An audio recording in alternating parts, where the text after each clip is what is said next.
Bienvenue à tous et bienvenue dans le tuto vidéo de la synthèse outils organisation. Aujourd'hui, je vais vous parler de l'exemple concernant la préparation à J-1.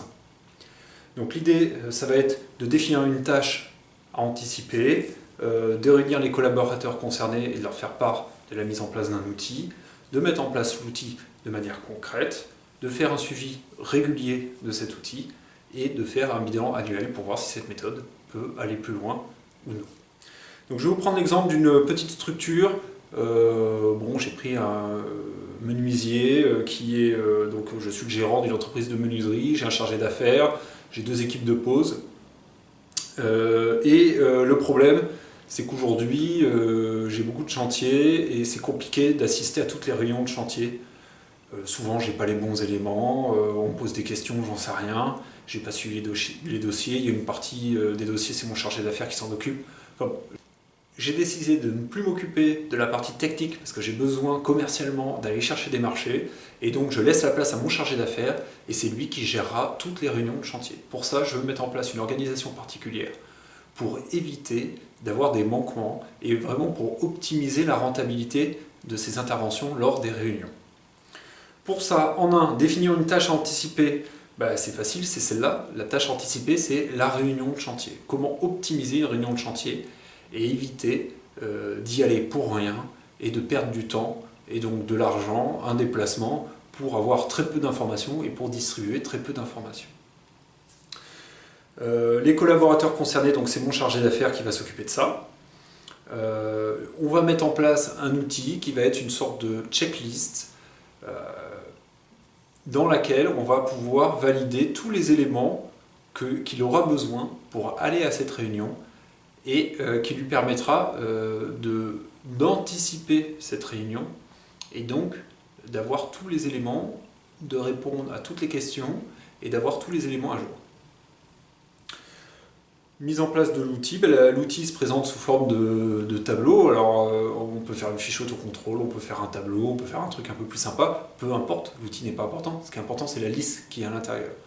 Donc on va faire la liste avec mon collaborateur de tous les éléments qu'il doit avoir, donc les pièces marché évidemment, après est-ce qu'il a besoin de toutes les pièces du marché ou est-ce que seulement certaines sont importantes, ça c'est à voir avec lui.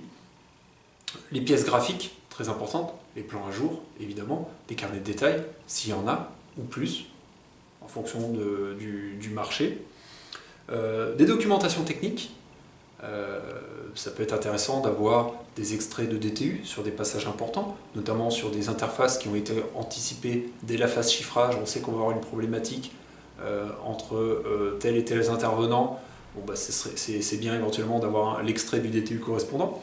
Ça peut être sous forme de calepin de chantier, de fiches techniques, des avis techniques, des produits qu'on veut poser.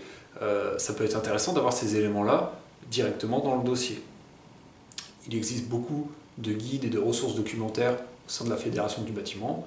Il suffit de m'appeler, de me demander, et je peux vous envoyer ces éléments-là si besoin. Ensuite, la mise en place de l'outil est toute simple, c'est-à-dire que la veille de la réunion, le chargé d'affaires doit lire cette fiche et checker en disant « oui, j'ai l'information »,« non, j'ai pas l'information » ou « l'information, j'en ai pas besoin ». Et donc, la veille de chaque réunion, il va trier en quelque sorte son dossier de chantier, ce qui va lui permettre déjà inconsciemment de remettre le nez dedans, parce que souvent c'est des chantiers en menuiserie qui sont très courts, donc on intervient très rapidement, donc c'est mieux quand même d'avoir tout préparé. C'est très important pour la marge, de ne pas avoir d'accro, parce qu'un accro peut coûter très cher, et de se rendre compte s'il y a des éléments manquants, et éventuellement d'anticiper quelques questions, et de pouvoir arriver en ayant 2-3 questions à poser. C'est important de ne pas subir le rendez-vous c'est donnant-donnant, c'est chacun apporte de l'information à l'autre, et c'est pas que la maîtrise d'œuvre qui vous abreuve d'informations et qui vous dit il faut faire ça à telle heure, telle date, avec tel produit, de telle manière. C'est aussi à vous d'arriver avec des éléments et un questionnement pour anticiper les problématiques futures. C'est très important au niveau de la rentabilité de la réunion. Et donc, une fois que ça c'est fait, et ben, on va à la réunion, on est plus serein, on sait de quoi on parle, et on a tous les éléments d'information, on sait où ils sont dans le dossier. Ça ne doit pas prendre plus de 10 minutes, c'est vraiment un pan de bête. On fait ça la veille, et ça permet de se préparer sereinement pour le lendemain. Si on fait ça à chaque réunion, on peut éventuellement mettre en place un indicateur qualité, un indicateur délai, un indicateur retour sur investissement qui va permettre de mesurer le avant-après. Est-ce que les réunions se passent mieux? Est-ce que j'ai toutes les informations? Est-ce que j'ai toutes les pièces à jour? Est-ce que ça répond vraiment à un besoin ou est-ce que ça ne change absolument rien de faire ce genre de choses avant d'aller à la réunion? Tout ça doit être mesuré, évalué, et avec une réunion au bout d'un an, 6 mois, 1 an, on va pouvoir déterminer oui, ça fonctionne, c'est intéressant, on continue de mettre ça en place et éventuellement on le poursuit sur d'autres tâches. Ça peut être sur la mise en œuvre, ça peut être sur la gestion des stocks, ça peut être sur des éléments plus administratifs au bureau. Voilà. On peut vraiment appliquer cette méthode à n'importe quelle tâche. Ou alors, non, j'en ai pas besoin, j'ai jamais de problème, ça me fait perdre du temps. Et là, dans ces cas-là, pourquoi pas revenir à un fonctionnement sans cette fiche-là. Le principe, c'est d'améliorer la qualité, la rentabilité, la gestion de l'information et la communication. Si ça n'apporte rien de réaliser ce type d'outil, et qu'au bout d'un an, vraiment, en ayant essayé, il n'y a vraiment aucune amélioration, c'est peut-être pas l'outil qu'il vous faut, c'est peut-être pas la bonne solution, et peut-être qu'il y a possibilité d'améliorer l'organisation de l'entreprise sur un autre sujet que sur celui-là, parce qu'a priori, il fonctionne. Voilà. Pour aller plus loin, n'hésitez pas à me contacter, je peux intervenir dans votre entreprise pour vous accompagner, pour mettre en place ce type de démarche, et éventuellement faire un mini-diagnostic, et si besoin, on peut aller plus loin en faisant intervenir un consultant sous forme de formation, qui sont financés par vos OPCA, où moi je pourrais intervenir pour la mise en place du référentiel de formation, et ce consultant interviendra et vous accompagnera et mettra en place les outils avec vous. Il existe un guide qui est très bien fait de l'UPMF, donc l'Union professionnelle des métiers de la finition, qui traite de l'ensemble de la coordination de toute la fin de chantier, de tous les corps d'État qui interviennent en fin de chantier.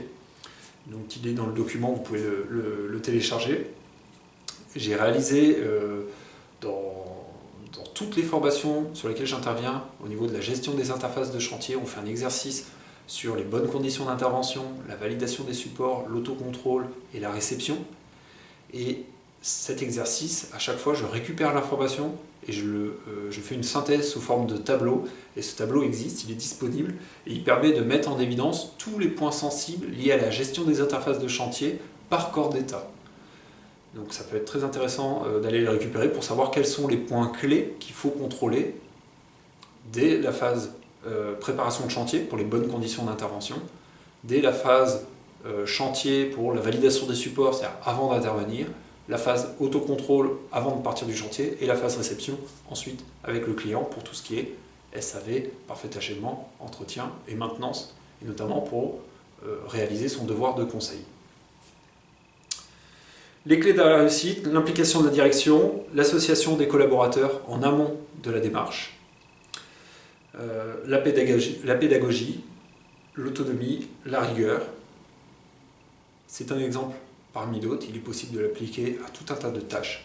N'hésitez pas à me contacter pour plus d'informations. Merci et à bientôt.